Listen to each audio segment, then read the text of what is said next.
So welcome back in my channel Republic zone.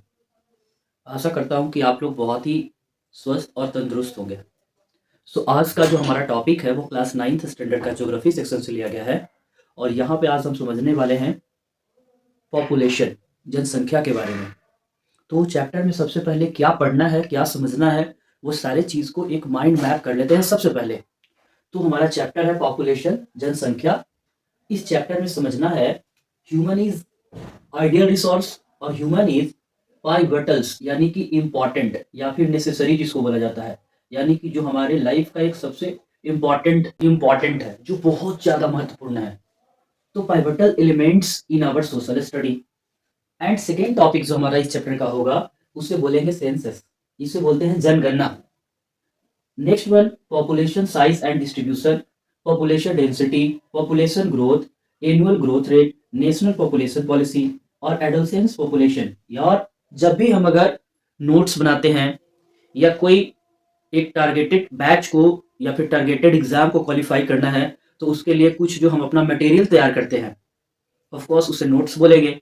तो उसमें सबसे पहले नोट्स में हमारा ये होना चाहिए कि नोट्स में उस जो चैप्टर को जो पढ़ रहे हैं, समझ रहे हैं, तो what we are going to study in this chapter. तो सबसे पहला ये होना चाहिए कि हमारे चैप्टर में क्या पढ़ने वाले हैं। तो हम अपने चैप्टर में मोटा मोटी ये सारी चीज पढ़ने वाले हैं। पॉपुलेशन में ह्यूमन एक आइडियल रिसोर्स है, उसे पाइवटल एलिमेंट्स कहा जाता है सोशल स्टडी का। ह्यूमन में हम लोग पढ़ेंगे कि सेंसेक्स सबसे पहला हुआ था 1872 में, जो सक्सेस नहीं हुआ। तो फिर 1881 में पहला सेंसेक्स हुआ भारत में। जनगणना, पॉपुलेशन साइज एंड डिस्ट्रीब्यूशन पढ़ेंगे। देन आफ्टर पॉपुलेशन डेंसिटी पढ़ेंगे, जहां पे total number of population of a country bye total area पर स्क्वायर किलोमीटर में देखेंगे। Population growth, annual growth rate, population growth rate, जहां पे देखेंगे कि जो बर्थ रेट है वो ग्रेटर हो जाएगा डेथ रेट से, तो यही कहलाएगा natural growth rate. Now national population policy समझेंगे और एडोलेसेंस पॉपुलेशन समझेंगे। वो पॉपुलेशन, वो जनसंख्या भारत का जहां पे जिनका उम्र सीमा 11 से 19 वर्ष के बीच में होता है। फिर एक टॉपिक जो है वो एज कॉम्पोजिशन पढ़ेंगे। एज कॉम्पोजिशन 3 तरीके के बटे हुए रहते हैं। जो 1 वर्ष से 14 साल होते हैं उसे हम चिल्ड्रेन कहते हैं। फिर वही 14 से लेकर के 59 जो है वर्किंग क्लास एज कहलाता है, काम करने वाले, जॉब करने वाले, वर्किंग क्लास पॉपुलेशन। और 60 और 60 प्लस जो हो गया उसे ओल्ड यानी कि वृद्ध व्यक्ति कहते हैं, बुजुर्ग व्यक्ति कहते हैं। फिर उन्हें वृद्धा पेंशन मिलता है। संसाधन को अपने बिहार के भाषा में जुगाड़ भी कर सकते हैं, यानी कि कोई जो खोज। तो ह्यूमन रिसोर्स जो है वो सबसे बेस्ट रिसोर्स माना जाता है। जैसे आप हैं, एक स्टूडेंट हैं, तो आप एक एज ए स्टूडेंट अपने माता पिता का सबसे बेस्ट रिसोर्स है। तभी तो आपके माता पिता आपके सारे नीड्स को, सारे रिक्वायरमेंट्स को पूरा करते जा रहे हैं। अच्छे स्कूल में आपका एडमिशन करवाया गया, आपको कपड़े, खाने पीने, रहने सहने सब चीज की फैसिलिटी बहुत चकल्लस वाली दी जाती है। तो क्या बताया गया कि human is consider as ideal resource. तो why human consider as ideal resource, सोचने वाली बात है। देखिए, human is consider as ideal resource because human have thinking ability, human have information, human have innovation और इनोवेटिव आइडियाज, जो कोई unvaluable things को वैल्यूएबल थिंग्स बना सकता है, अननेसेसरी थिंग्स को नेसेसरी थिंग्स बना सकता है, रॉ मटेरियल से एक न्यू गुड्स में कन्वर्ट कर सकता है। यानी मानव वो स्रोत है, वो संसाधन है जिसे आदर्श, सबसे प्रमुख संसाधन कहा जाता है। और ह्यूमन सबसे बेस्ट रिसोर्स कब हुआ? जब वो हेल्दी है, जब वो लिटरेट है और जब वो इनकम भी उसके पास बढ़िया है, तब वो क्या कहलाएगा? एक आदर्श रिसोर्स कहलाएगा। Human is called ideal resource because human have a skill, human have ability to form the anyone. जो अननेसेसरी थिंग्स है उसको नेसेसरी में बदल सकता है, अनवैल्यूएबल गुड को वैल्यूएबल गुड में बदल सकता है। तो human consider as ideal resource because human have lots of ability. Human consumer भी है, ह्यूमन प्रोड्यूसर भी है, ह्यूमन डिस्ट्रॉयर भी है, ह्यूमन जो है क्रिएटर भी है। यानी कि ह्यूमन जो है वो इन्वायरमेंट के बारे में, हमारे अपने ग्लोबल वार्मिंग के बारे में, ओजोन लेयर की डिप्लेशन के बारे में ह्यूमन ये सारी चीज सोच सकता है। बाकी और कोई ऐसा क्रिएचर है धरती पे जो सोच सकता है? नहीं सोच सकता है। तो ह्यूमन को सबसे आइडियल, सबसे बेस्ट रिसोर्स, जैसे एग्जांपल दे देता हूं, जैसे कोल है, कोयला, जैसे मेटल्स है, बहुत सारे धातु, और बहुत सारे अगर हम बात करें रॉक्स का, लाइमस्टोन, और बहुत सारी चीज जो है, उसी तरीके से कोल है, मैग्नेट है, मिनरल्स है, ये सब these are not or these are nothing without the invention, without the discovery of a human beings। जब तक कि ये हमारा आविष्कार और खोज उस पर नहीं होता है तब तक वो सब तो एक रॉक्स चट्टान जो है वो एक पत्थर का समान है। जब हम लोगों ने उसमें छानबीन उसको प्रैक्टिस किया, पढ़ा, तब वो जाकर के एक वैल्यूएबल चीज में बदला। इसलिए ह्यूमन महान और सबसे आइडियल रिसोर्स कहलाता है। थोड़ा बड़ा हो गया, लेकिन आपको आंसर कैसे करना है। क्वेश्चन ये है कि why human consider as ideal resource. Human consider as ideal resource because human have ability, thinking ability, human have innovative idea, human have a skill, knowledge, information, so they are change the unvaluable thing, they change the unnecessary things to necessary things or valuable things। यानी कि जैसे आज बहुत सारे raw materials है, हम लोगों ने क्या कर दिया, फैक्ट्री बना दिया, फैक्ट्री से उसको एक न्यू गुड्स में बदल सकते हैं। हम लोगों ने बहुत तरक्की किया, टेक्नोलॉजी का क्षेत्र हो, साइंस का क्षेत्र हो, या फिर हमारा सोशल इकोनॉमिकल कल्चर का क्षेत्र हो, हर जगह पे हम लोगों ने बहुत बहुत बहुत एकदम प्रोग्रेस करा। एक बात, जैसे हम लोगों ने आग का आविष्कार करा, हम लोगों ने पहिए का आविष्कार किया, हम लोगों ने खेती का प्रचलन शुरू किया, तो ये सारे चीज ह्यूमन भी नहीं तो कर पाए, इसलिए हम लोग आइडियल रिसोर्स कहलाते हैं। नाउ अब आइए, the total number of people living in a specific area, the total number of people living in a specific area is called population. उसे क्या बोलते हैं, उसे बोलते हैं पॉपुलेशन। ठीक है, जनसंख्या। Can't imagine the world without the human. Yes, इस बात से हम एग्री करते हैं कि पूरी दुनिया को मानव के बिना इमेजिन ही नहीं कर पाया जा सकता था। और सबसे बड़ी बात, इमेजिनेशन और ये थिंकिंग एबिलिटी है, आगे का, पीछे का, भूत का, वर्तमान का, भविष्य का, हर पहलू पे सोच विचार करने वाला एकमात्र क्रिएचर जो सबसे ज्यादा इन सब चीजों पे सोच सकता है, वो मानव है, वो हम लोग है, human resource. Next one, who utilise the resource. ये दुनिया में जो रिसोर्स है, फॉरेस्ट रिसोर्स है, सॉइल एक हमारा रिसोर्स है, वाटर रिसोर्स है, सोलर एनर्जी जो है, हर जो रिसोर्स है उसको यूटिलाइज कौन करता, कोई नहीं कर पाता। और who created the social culture environment, ये से भी नहीं। अब ह्यूमन के बारे में क्या बताया गया कि क्रिएटर भी है, डिस्ट्रॉयर भी है, प्रोड्यूसर भी है, consumer. How human is called producer और कंज्यूमर। जैसे प्रोड्यूसर उत्पादक, उत्पादन करने वाला, तो यस, जैसे खेती करते हैं हम लोग, बहुत सारे लॉट्स ऑफ ग्रेन्स, बहुत सारे चीजों को उत्पन्न करते हैं, उत्पादन करते हैं, फिर उसी को कंज्यूम करते हैं, खाते हैं, तो प्रोड्यूसर भी हो गए और कंज्यूमेंट। इन सोशल स्टडी, यानी सोशल स्टडी को समझना है, पढ़ना है, तो मानव के बारे में पढ़ना है, ह्यूमंस के बारे में पढ़ना है। Next one, human fight against the calamities, यानी जो प्राकृतिक आपदे होते हैं, जो अलग अलग चुनौती होता है, उससे कौन लड़ता है, मानव लड़ता है। फिर इन्वेंशन, हम लोग नए नए खोज करते हैं, नए नए डिस्कवरी करते हैं, आविष्कार करते हैं, खोज करते हैं। सेंसेक्स मीन्स जनगणना, तो ये बहुत इंपॉर्टेंट है, जो ये आपका पूरा का पूरा सेंसेक्स जो है बहुत इंपॉर्टेंट है। तो कैसे करेंगे इसको डिफाइन, तो it is an official counting of population done periodically, यानी कि ऑफिशियली काउंटिंग है, जो लगभग 10 साल पे ये हमेशा किया जाता है भारत में।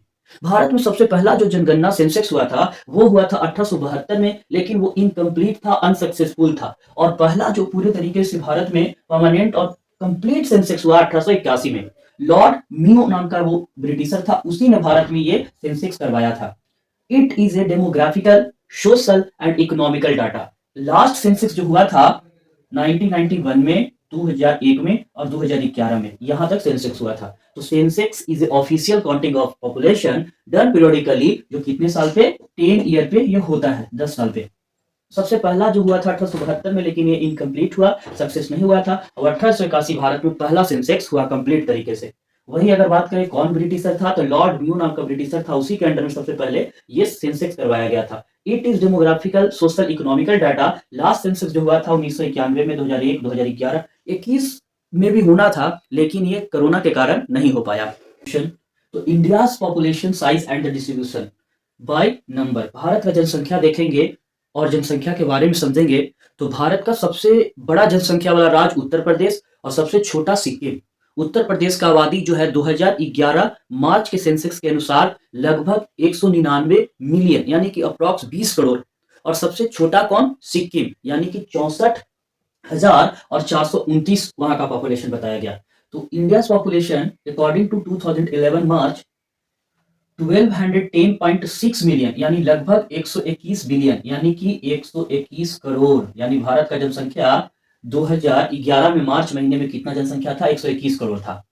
17.5% वर्ल्ड पॉपुलेशन, जो कि ये भारत का जनसंख्या हुआ ना 121 करोड़, वो पूरे विश्व का आबादी का 17 पॉइंट समथिंग, यानी कि हर 100 व्यक्ति में 17 व्यक्ति कहाँ के मिलेंगे आपको, भारत के मिलेंगे। तो ये बताया गया आपको कि भारत का जनसंख्या 2011 मार्च महीने में कितना जनसंख्या था, तो 121 करोड़ था। 17.5 वर्ल्ड पॉपुलेशन का था, यानी कि पूरे विश्व का 17 से 18 लोग आपको कहाँ के मिलेंगे, इंडिया के ही मिल जाएंगे।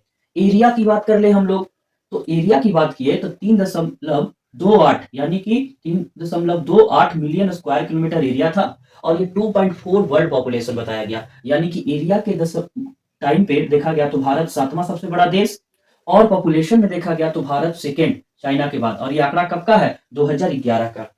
नेक्स्ट वन, 2011 लार्जेस्ट स्टेट वाला गया उत्तर प्रदेश को, जिसका 20 करोड़ जनसंख्या, और जो भारत का लगभग 16% आबादी, यानी कि 100 लोगों में से 16 लोग आपको कहाँ के मिलेंगे? यूपी वाले मिलेंगे। यानी कि 2011 में भारत का यूपी जो शहर था, सबसे बड़ा शहर, सबसे बड़ा स्टेट मीन्स, और वहां पे जनसंख्या कितना था? 20 करोड़ था। वही बात कर लेते हैं सिक्किम का जनसंख्या, तो 1.6 मिलियन यानी कि 6 लाख जनसंख्या था। और लक्षद्वीप 64,429 जनसंख्या यहाँ का था, सिर्फ 64,429। Almost half of the population UP, Maharashtra, Bihar, West Bengal, Andhra Pradesh, यानी 50% से भी ज्यादा आबादी तो भारत के सारे स्टेट में नहीं, 5-6 स्टेट में भारत का 50% से भी ज्यादा आबादी हो जाता है। कहां कहां से? तो यूपी से, महाराष्ट्र से, बिहार से। भारत का टोटल जो आबादी है वो यूपी में 16% है, महाराष्ट्र में 9% है, बिहार में 9% है। ये सब तो मतलब 16 और 9, 25, 25 और 9, 34, यानी कि 100 में से 34 आदमी आपको तीन ही स्टेट में मिल गया, यूपी, बिहार का। भारत में जब जनगणना जारी किया गया था जनसंख्या का, तो सबसे बड़ा जो स्टेट था वो यूपी था, 16% भारत का आबादी। उसके बाद महाराष्ट्र और बिहार, ये दोनों में 9-9% आबादी था, ठीक है। और तीसरे नंबर पे आया था वेस्ट बंगाल, जहाँ पे 8% आबादी था। फिर आया था आंध्र प्रदेश, जहाँ पे 7% आबादी था। फिर तमिलनाडु जो था वहां पे 6% आबादी था। तो देखिए 16 और 9 25, 25 और 9 कितना हो जाता है? 34, 34 और 8 42, 42 और 7 49, 49 और 6 55, यानी कि ये 6 स्टेट मिल करके 55% भारत का आबादी कवर कर लेता है। कौन कौन? तो यूपी, महाराष्ट्र, बिहार, वेस्ट बंगाल, आंध्र प्रदेश और तमिलनाडु। अरुणाचल प्रदेश नहीं, आंध्र प्रदेश। नोटेड। तो भारत की ये जनसंख्या जो बताया गया था कब का? 2011 मार्च के महीने में जनगणना जब आया तो क्या बताता है? पॉपुलेशन डेंसिटी क्या होता है, जनसंख्या घनत्व क्या होता है, यानी कि पॉपुलेशन डेंसिटी इक्वल टू होता है total number of population of country, ठीक है ना जी, by total area. Total area किस चीज में? पर स्क्वायर किलोमीटर में दिया हुआ रहता है, ठीक है। अब हम बात करते हैं पॉपुलेशन डेंसिटी, तो ये लिखेगा कि number of person per unit area is called population density. Number of person per unit area is called population density. Only Bangladesh and Japan have the higher population density. सिर्फ इंडिया से अधिक population density किसका है? तो बांग्लादेश का और Japan का।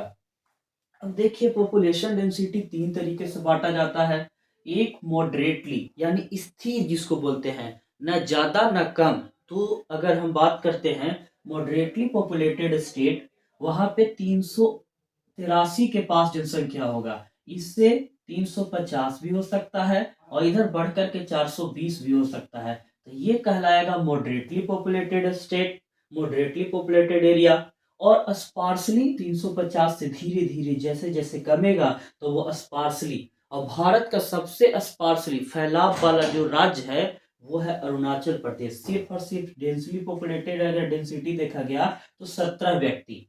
सबसे ज्यादा वर्ल्ड का सबसे डेंसली पॉपुलेटेड अगर कोई सिटी है तो वो चाइना का संघाई है। और इंडिया का अगर देखा गया तो सबसे बड़ा डेंसली पॉपुलेटेड स्टेट वो बिहार है, 1103 लोगों के साथ, यानी कि 1 किलोमीटर स्क्वायर एरिया में जो लोगों का जो जनसंख्या रहता है वो कितना रहता है? 1103 लोग रहते हैं। कहाँ? बिहार में। यानी कि भारत का सबसे डेंसली, यानी लोग कुछ कुछ करके कुट कुट करके भरे हुए रहते हैं अपनी जगह पे, तो ये बिहार। तो अब ये समझने वाले हैं कि यहाँ पे what are the factors affecting the population growth. Population growth increase decrease कहीं पे कैसे हो जाता है, ये अनइवन पॉपुलेशन डिस्ट्रीब्यूशन कैसे हो जाता है, कहीं पे जनसंख्या बहुत ज्यादा कहीं पे बहुत कम। तो ये संसारिक संसाधनों के कारण, हिंदी समझ में आई नहीं? संसारिक संसाधनों के कारण कैसे? तो रिसोर्स के कारण कहीं पे रिसोर्स बहुत ज़्यादा है, कहीं बहुत कम है। तो देखिए ये आपको तो पता ही है कि पूरे जो अर्थ पे प्लेन्स एरिया, माउंटेन एरिया और प्लेट्यू एरिया, ये कितना कितना परसेंट है। तो प्लेन्स 43% है, माउंटेन जो है वो 30% है और प्लेट्यू जो है वो 27% है। ये कहाँ का बात मैं कर रहा हूँ, तो इंडिया की बात कर रहा हूँ, ठीक है ना, यहाँ पे। तो अब देखिए factor affecting the population growth, uneven population होने का क्या कारण है, कहीं जनसंख्या ज्यादा कहीं पे बहुत कम। तो बताता है क्लाइमेटिक कंडीशन और टेम्परेचर, हर जगह का क्लाइमेटिक कंडीशंस एक जैसा नहीं है। जैसे इसमें माइग्रेशन भी बहुत इंपॉर्टेंट है, इंटरनेशनल माइग्रेशन और नेशनल माइग्रेशन, ठीक है। तो ये जो होता है इससे भी जनसंख्या बहुत ज्यादा बढ़ता घटता है। फिर relief feature, geographical condition, geographical location, geographical location जो है जहाँ का टेम्परेचर अच्छा है, रेन अच्छा होता है, खेती अच्छा होता है और वहाँ का जो जो मतलब माहौल है बड़ा ही सुंदर और सुहावना है, रहने लायक है, तो वहाँ पे लोग रहेंगे।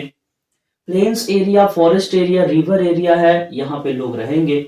Social, economical and urbanisation is the one of the biggest factor for the population growth. अब देखिए एक और चीज, जब बर्थ रेट अधिक हो जाए और डेथ रेट कम जाए, यानी birth rate is greater than death rate, यानी नेचुरल ग्रोथ रेट कहलाता है वो, समझ गए ना।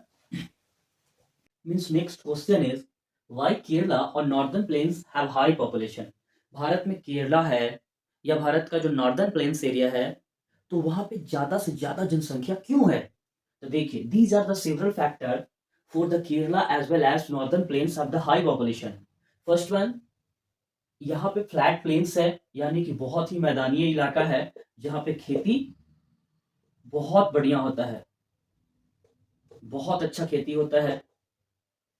इसके बाद फर्टाइल सॉइल, यानी कि नमी वाला और उपजाऊ जमीन है, यहाँ भी खेती बहुत अच्छा होता है।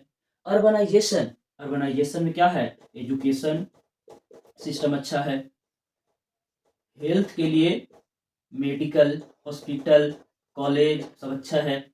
फिर इसके बाद रेस्टोरेंट, बाजार, जॉब करने के लिए ऑफिस, ये सारे चीज, रेलवे सेक्टर, ट्रांसपोर्टिंग सेक्टर अच्छा है। यहाँ पे लोग माइग्रेट करने लगे, आने लगे, इससे भी जनसंख्या बढ़ गया और एबोडेंट रेनफॉल, और यहाँ पे अच्छा बारिश भी हो जाता है। एक और चीज, यहाँ का क्लाइमेट भी क्या होता है, कहीं ना कहीं अच्छा। जैसे केरला, आज भारत में ज्यादातर जो साउथ की मूवी और इंडिया का हिंदी मूवी जो बन रहे हैं ज्यादातर आजकल केरला में ही बन रहे हैं। नॉर्दर्न प्लेन्स भी बहुत बढ़िया इन सब मामले में। कितना क्या है, कब है, जैसे कोई पेंडेमिक्स आ जाए, कोई नेचुरल कैलेमिटीज आ जाए, कोई महामारी आ जाए, लोगों का जनसंख्या घट सकता है। और अगर ये स्थिति हो जाए, बर्थ रेट बढ़ता जाए बढ़ता जाए बढ़ता जाए बढ़ता जाए बढ़ता जाए और डेथ रेट डिक्रीज होता जाए, घटता जाए, तो ऐसे सिचुएशन में एनुअल ग्रोथ रेट होता जाएगा, जनसंख्या बढ़ता जाएगा।